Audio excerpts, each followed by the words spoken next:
Monsieur le directeur général de l'enseignement supérieur, représentant Monsieur le ministre de l'enseignement supérieur, de la recherche et de l'innovation, Monsieur le recteur Ibrahima Thioub, Monsieur le doyen de la faculté des lettres et sciences humaines, Messieurs les doyens, Messieurs les professeurs et mesdames, chers invités, chers étudiants, de la faculté des lettres et sciences humaines de notre université a instauré depuis quelques années une tradition extrêmement importante de célébration de la rentrée solennelle. Même si les enseignements et la recherche ont déjà bien démarré, il s'agit de donner le coup de départ de l'ensemble des activités. Elle en profite aussi, la faculté, pour célébrer des personnes qui ont payé leur tribut à la connaissance, au savoir, à travers leur implication professionnelle comme enseignants, comme chercheurs, comme personnel administratif, technique et de service à notre université. Pour que nul n'en ignore et qu'eux-mêmes, en partant, sachent qu'ils ont la reconnaissance de leur père. C'est sous le rapport de cela que M. le doyen a convoqué aujourd'hui l'ensemble des personnels de la faculté et les invités pour pouvoir dérouler le programme suivant. D'abord donner la parole à la présidente du comité d'organisation qui a piloté cette manifestation depuis des semaines. Ensuite, le mot de bienvenue du doyen de la faculté des lettres et sciences humaines. Nous marquerons avant tout début une minute de silence et de prière à l'endroit de toutes les personnes disparues à la faculté et dans notre environnement. Des remises d'attestations de reconnaissance aux anciens qui partent sans partir, parce que universitaire on est un jour, universitaire on reste toujours. Les enseignants comme les personnes administratives, techniques et de service.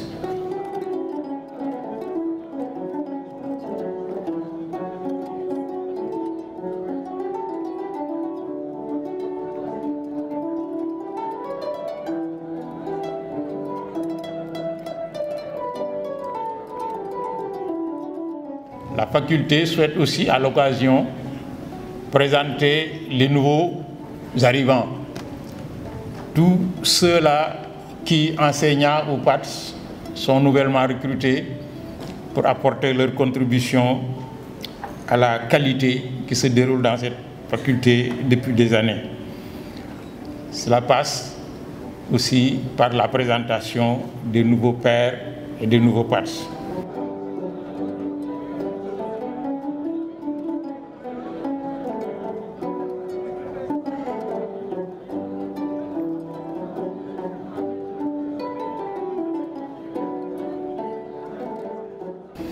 Enfin, le clou, c'est la présentation des personnels qui ont, au-delà de leur personne, porté le flambeau de la faculté à travers les réussites aux dernières CTS du CAMES.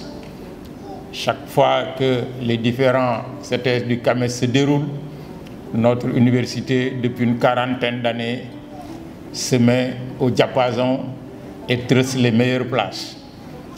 C'est le mérite des collègues qui se présentent, mais c'est le mérite aussi des institutions dans lesquelles ils ont eu le temps de se préparer et de dérouler leur parcours de carrière. Le comité d'organisation de la rentrée solennelle, par ma voix, se réjouit de vous compter parmi les participants à cette manifestation qui s'inscrit désormais dans la tradition de notre faculté.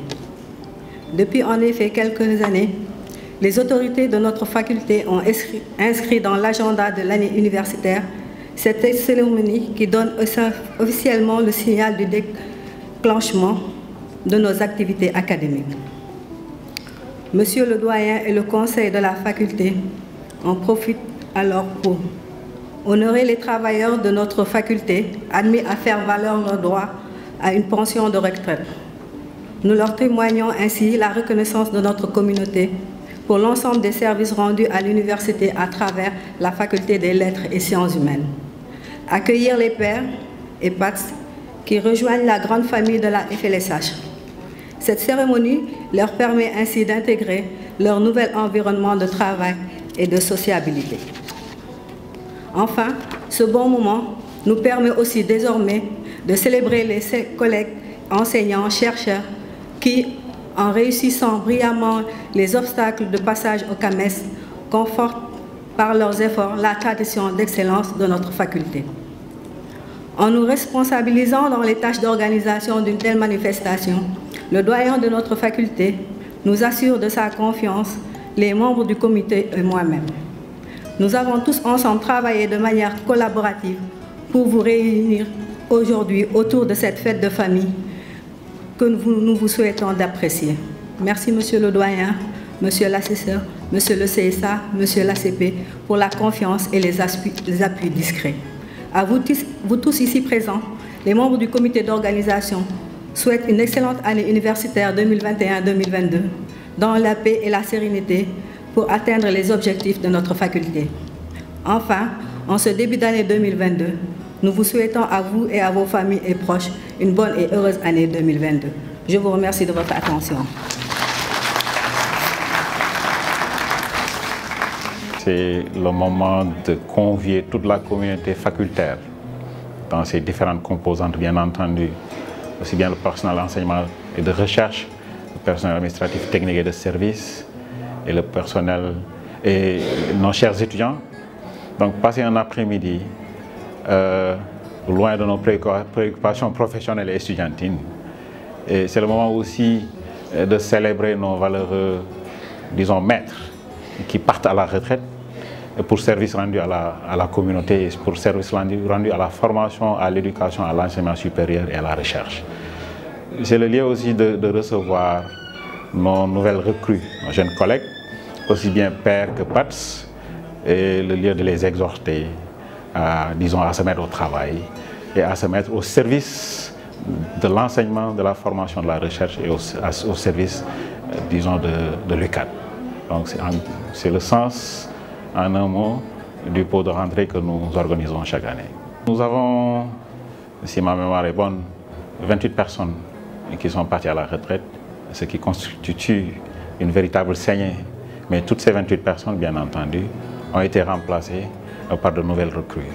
Donc à peu près le même nombre, une trentaine de nouvelles recrues qui sont réparties dans les différentes spécialités et les différents départements que nous comptons au niveau de la faculté des sciences humaines. Nos priorités, c'est mettre le cap sur, disons, au service de la pédagogie, le renforcement de la pédagogie à travers un accompagnement conséquent, sur les équipements aussi, en termes de rénovation, et sur l'environnement, le financement de la recherche aussi, bien entendu aussi la formation du personnel d'administratif, technique et de service.